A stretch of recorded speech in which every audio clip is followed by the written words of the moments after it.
ஹெச்ஆர்டிகாம் நிறுவனத்திற்கு வழங்கப்பட்ட 3 கோடி வெள்ளி என்னவானது? மித்ரா வழங்கிய 10 மில்லியன் வெள்ளி என்னவானது என்று மித்ரா கேள்வி கேட்காதா?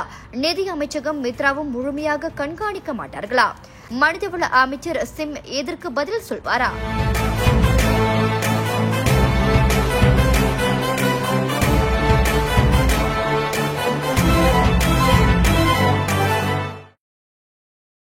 மலேசியன் இந்தியன் ஸ்கில் இனிஷியேட்டிவ் மீசி திட்டத்திற்கு வழங்கப்பட்ட 30 மில்லியன் ரிங்கிட் என்னவானது? யாருக்கு, எந்த நிறுவனத்திற்கு வாய்ப்பு வழங்கப்பட்டது? மனிதவள அமைச்சர் வெளிப்படையாக சொல்வாரா? மக்கள் கேள்வி. தேசம் அதிரடி அலசல். Gunalan Maniam. Malaysian Indian skill initiative மீசே எனும் மலேசிய இந்திய திறன் முயற்சி திட்டத்திற்கு வழங்கப்பட்ட 30 மில்லியன் வெள்ளி நிதி என்னவானது எனும் கேள்வியை மக்கள் தேசம் அதிரடி அலசல் குழுவிடம் முன்வைத்துள்ளனர். இந்தியர்களுக்கு, குறிப்பாக இளைஞர்களுக்கு திறன் பயிற்சி வழங்குவது இத்திட்டத்தின் முக்கிய நோக்கமாகும். இந்த திட்டத்தை நடத்தும் ஹெச்ஆர்டிகாம் நிறுவனத்திற்கு மித்ரா தனது பங்காக 10 மில்லியன் வெள்ளியை, அதாவது 1 கோடி வெள்ளியை வழங்கியது. நிதி அமைச்சு 10 மில்லியன் வெள்ளியும் 1 கோடி வெள்ளி ஹெச்ஆர்டிகாம் 10 மில்லியன் வெள்ளியும் போட்டதாக தகவல். தற்போது இந்நிதியின் நிலை என்ன? பயிற்சி வழங்கப்பட்டதா? யாருக்கு வழங்கப்பட்டது என்று மக்கள் மத்தியில் எழுந்த கேள்வி தேசம் அதிரடி அலசல் குழுவிடம் முன்வைக்கப்பட்டது.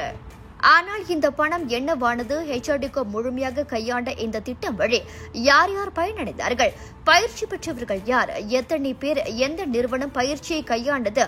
யார் அந்த நிறுவனங்கள்? இந்த கேள்விகளுக்கு ஹெச்ஆர்டிகாம் பதில் சொல்லுமா? ஹெச்ஆர்டிகாம் அமைச்சுக்கு நெருக்கமான ஒரு தனிநபரின் கட்டுப்பாட்டில் இன்னொரு 2ஆம் தரப்பு பெண்மணி கட்டுப்பாட்டில் இருந்து வருவதாக தேசம் அதிரடி அலசல் குழுவிற்கு தகவல் கசிந்துள்ளது. எனினும் இது எந்த அளவுக்கு உண்மை என்று தெரியவில்லை. மித்ரா வழங்கிய 10 மில்லியன் வெள்ளி என்னவானது என்று மித்ரா கேள்வி கேட்காதா? நாங்கள் ஒரு திட்டத்தை செயல்படுத்திவிட்டால் கடைசி வரைகள் பார்ப்போம் என்று சொன்ன மித்ரா தலைவர் பிரபாகரன் இதற்கு என்ன பதில் சொல்ல போகிறார்? இந்தியர்களின் நலன் கருதி பல திட்டங்களை அரசாங்கம் அமல்படுத்திய போதிலும் அவை முறையாக மக்களை சென்றடையதா என்பதை நிதி அமைச்சகம் மித்ராவும் முழுமையாக கண்காணிக்க மாட்டார்களா? அப்படி கவனித்திருந்தால் எங்களின் கேள்விக்கு என்ன பதில்? அரசாங்கத்தை சாடுவது எங்கள் நோக்கமல்ல.